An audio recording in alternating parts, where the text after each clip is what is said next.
What makes IKEA successful? Well, let's look at it and see. There's a couple of things which weren't in the video, and this is really interesting. Customers spend 2 hours plus in store in IKEA on average. Now, that means that when a customer walks into the store, on average, you have that customer for the next 2.5 hours. That's a really interesting approach to thinking about your retail business, because it is a retail business. Most businesses, the customer doesn't spend as much time in the store. So IKEA has kind of engineered its system to bring you in and keep you in and present you with lots of ideas and opportunities so that you spend your money, obviously. How do they do that? Well, one of the things is the showroom concept, if you think about it. When you go into an IKEA and you go into the showroom and you have to follow it around, don't you? And it worms its way and winds its way through the whole store. So it takes time to walk through the showroom, doesn't it? And then maybe you stop for something to eat at the restaurant because it brings you to the restaurant. Then you go down a floor and you work your way through the next home furnishing space, whatever it is, where all the little small little items are that you can put in your basket before you even get to the warehouse section. And the warehouse section is the real essence of it, because first of all, IKEA pretty much has everything. Secondly, it looks like good value, doesn't it? How do they do that? Well, I think it's in the second point there. This is flat pack idea. IKEA was founded by Ingvar Kamprad. So he's the IK in the name in Sweden. And EA refers to the village and the area, the district within which he was from. So that's where you get IKEA. That's where IKEA comes from. And he started out, and his original idea was, because he was from a rural background, his idea was, well, why can't people in the poorer parts have access to the good quality furniture that they have in the cities? So his first business was basically a catalog business. So he would go around with a list of products that he had priced, and he would sell them to people on the basis they would have that product, that product, that product. And then he would go and he would buy the products and bring them back and distribute them. And the idea was he was making available what was available in the cities at the city prices, which were cheaper. Now, what he realized doing that is, at some point, as he got this thing going, at some point he realized that, one of his problems was transport. How does he transport tables and chairs? They're all assembled. And if you try to transport a table, well, it's hard to transport several of them in one go. So this is where the flat pack idea came from. So, well, why don't we buy them unassembled? And then we can get more on the van or more on the cart to bring around to distribute. And that's where the idea of the flat pack furniture comes from. And what that does was, it meant he could be more efficient in his system in terms of getting people to buy the products and having the products available. The other thing about it is it keeps the cost down. And this is fundamental to IKEA's success. IKEA sells products at a low price, doesn't it? Is the quality poor? Is it poor quality products? No, not really. But you're getting them at a really good price, aren't you? How is that possible? I think it's partly in the design of what they're actually doing.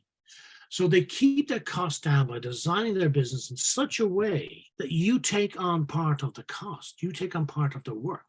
And that means they don't have to do it. So they don't assemble the furniture, you assemble the furniture.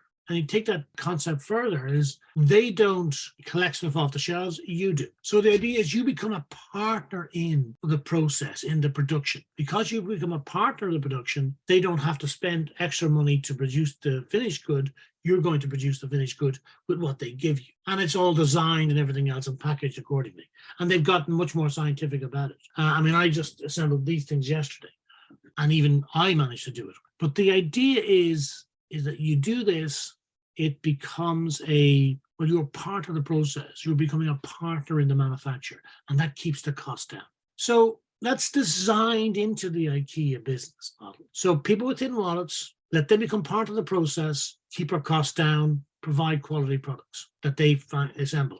And part of the quality extends to the I should have kept some actually. I threw them all out. The instruction manual, when you buy a set of shelves or whatever it is, you get that picture instruction manual to show you step by step by step what goes where, which piece, which part, in which sequence. And if you follow the sequence and you use the parts in the right order, it's hard to screw up the product assembly, isn't it? And that's what they're aiming for. So IKEA works. Now, it didn't happen overnight. It was innovation upon innovation gradually over like 70 to 80 years. Ingvar Kamprad only died a few years ago. Now, he was obviously a huge influence on the business, very much so because he was a very frugal person. Didn't, I call him tight with money. Cheap was the word you used. But he knew the value of money. So he drove an old second-hand Volvo for like 20 years. He wore a cheap plastic watch because he didn't spend money needlessly. So he was setting the tone for IKEA. And actually that pervades the whole IKEA system, really. And that helps reinforce what they're about and what they're trying to achieve, etc. So that's how IKEA works. Now, if you compare that to the local restaurant, it's partly the same idea, but on a completely different scale. Local business, the business owner influences how the restaurant was run because it's their business. You know, they're not, unless it's a McDonald's where you're actually buying in and you're committing to operate exactly according to McDonald's principles. If it's your own restaurant, you set the tone. And that can be good and that can be bad. But you've got to, think about, well, who's our customer? What do they want? How do we give it to them? What are the pieces we need? How do we assemble it? How do we provide the service? How do we make it all work? How do we keep the quality to the level we expect? And we all have different expectations around that. So this is really why we're looking at business environment, to try and figure out all of those questions. And one of those questions is, well, what's the best type of organization to do this? Is it to try and get lots of partners involved? Is it just to invest my own money? Is it to borrow money from the bank? Is it to set up a company? What's the best way to do this? Okay, and that's what we're interested in. So when we talk about business environment, we're talking, it's a very broad module, but we need to be opening our eyes to what's in front of us in many ways.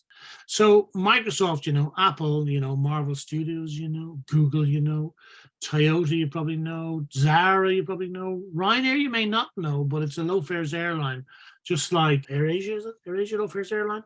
So Ryanair is a very, very successful low fares airline. It only operates in Europe. Aldi is a retail chain. I was going to say all of these businesses get it right. They get all of these things right, and it's working for them. They're very successful. Berkshire Hathaway is an investment business. All it does is buy other businesses, but they're phenomenally successful at doing that.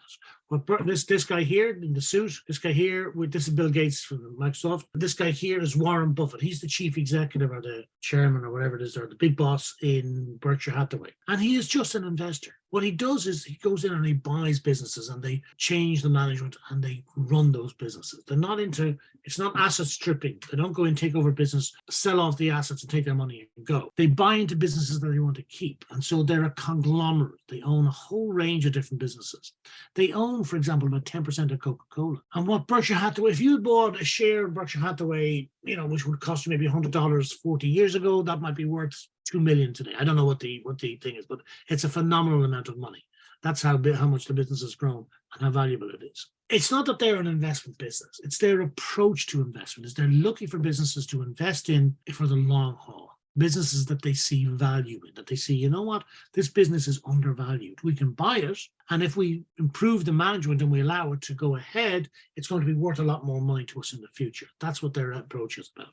And they're really good at it, which means that they're very clued in on the business environment for each of those businesses. They do not buy a business where they're not clear on what's happening in that business environment, where they're not sure about what the business is going to do, where they don't have an idea that there's growth potential for that business. The other businesses on the list are all pretty good at what they do. They all do stuff and they do it really, really well. And that's why they're so successful.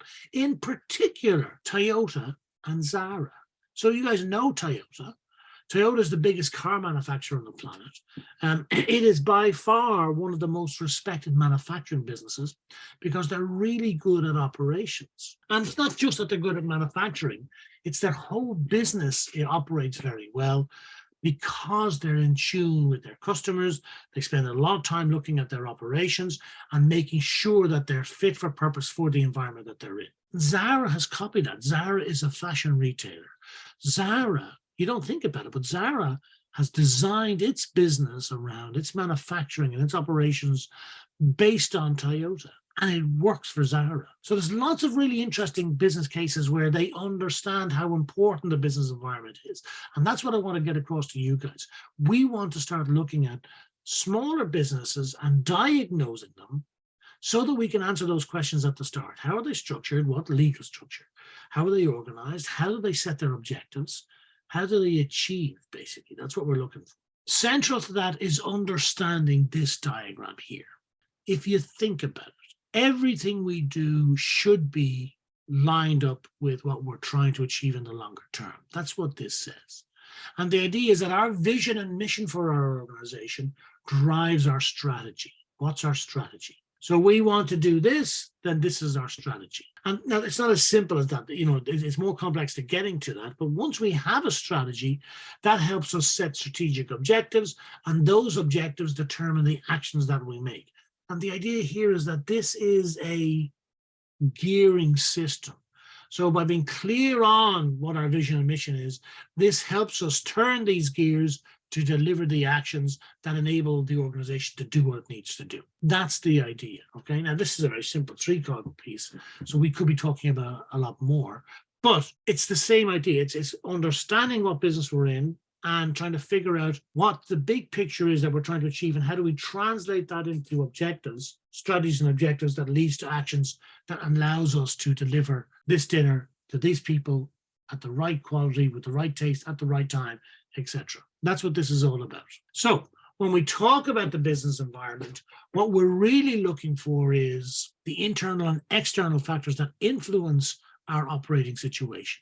The internal and external factors that influence our operating situation. What do we want to talk about? We want to talk about our clients, who are our customers, and our suppliers, people who take our products and the people who give us the materials or the inputs to enable us to do that. We want to talk about the competition and our owners. Who owns us? Who are our shareholders? What do they want to do? What's our competition like? How are they doing? We want to talk about improvements in technology. What's going on that could help us to do things differently? So we mentioned, in terms of the takeaway food, an online menu. It's a no-brainer. If we're doing takeaway, we cannot compete with everybody else if we're not online. Because in this day and age, people are more used to going to their phone for an app or to surf to pick something out and to make an order, rather than going to the store and ordering off a menu in the store, which is really old school, or ringing up and reading off a menu. The store doesn't want you doing that. They want you to go through the app, because then there's less chance for errors, and it frees up some of their staff. And the whole thing is, how do we become more efficient at doing this? So how do we use technology? What are the laws and activities and regulations that affect us here? And what's going on in our market in terms of social and economic trends? So that's what we're concerned about. That's what the business environment is. It's all of these things and how they interact and interrelate. That's what our focus is on. So we're going to talk about things like the market. We're going to talk about things like freedom of choice. Well, freedom of choice really here means it's about the free market. The fact that I can go and I can choose to buy a shirt like this. Okay, hideous, I know, right? Or I could buy something much different, much more classier. Or I could buy a pair of Levi jeans. Okay, I have a choice, and our customers have choice generally. We're going to talk a little bit about risk and reward, not too much. We'll talk a bit about innovation. We'll talk a bit about changes in society, because they have an impact on our business. And we started off with the picture of the COVID street, right? So we've seen how things happen, events occur that can, lead to radical change in industries. We want to talk about resources and productivity, and we want to talk about value. So I'm going to finish up here now on value. When we talk about value, what we're trying to figure out is, where is value created? Because that's what people buy. People don't buy a piece of wood. They don't buy a shelf. They buy a solution to their problem. So if I got this shelving unit here from IKEA, I did it because I needed to organize some of my materials here, right? So my need was organization. So the value I was looking for was a shelving unit that I could assemble, and I didn't want to spend a huge amount of money on. So the value for me was a reasonably priced, easy to assemble, or if it was pre-built, okay, but that was going to drive the price up, easy to assemble solution to my storage needs. Does that make sense? And that's what business is.